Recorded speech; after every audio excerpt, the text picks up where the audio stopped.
All right, I'm recording. Let me see if I can get this working. If so, we can get it going. All right, I'm Jay Winkler here representing Team 2. I'm going to be telling you a little bit about one of my favorite restaurant chains, Chuy's. So a little bit of background on Chuy's.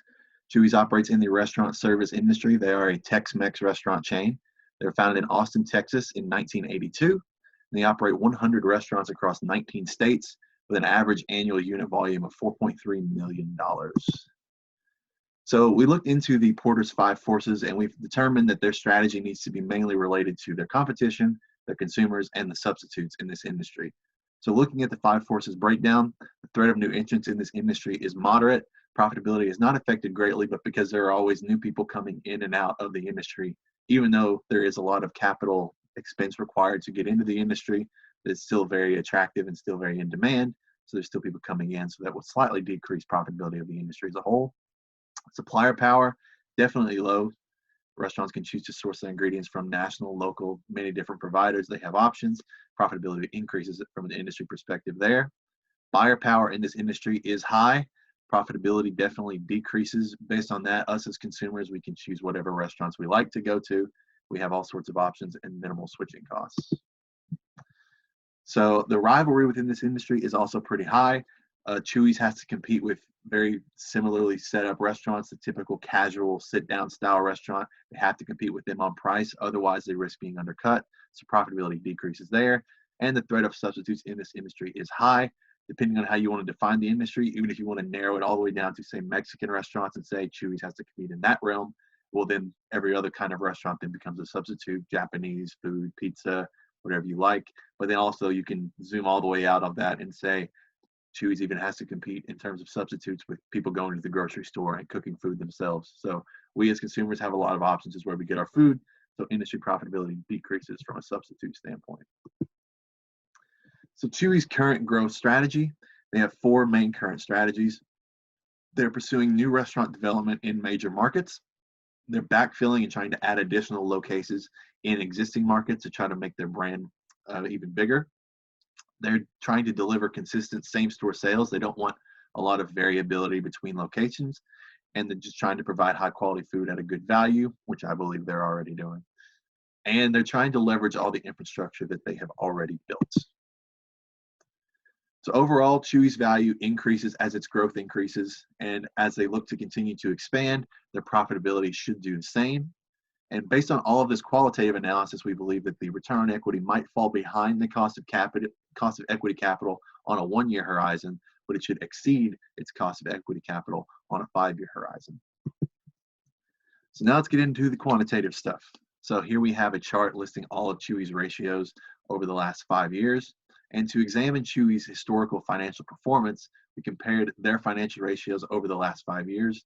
And across the board, Chuy's ROE, ROA, ROIC, they have all been decreasing in recent years. And this suggests that Chuy's generating less profit given its equity and assets, indicating maybe a poor declining financial performance.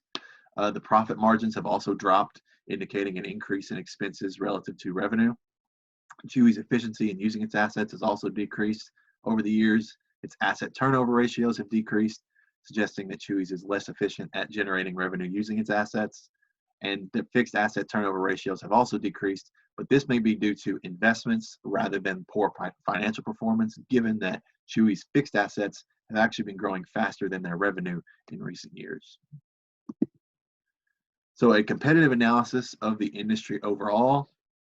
To evaluate Chuy's financial performance through this lens, we compared their financial ratios with the industry averages.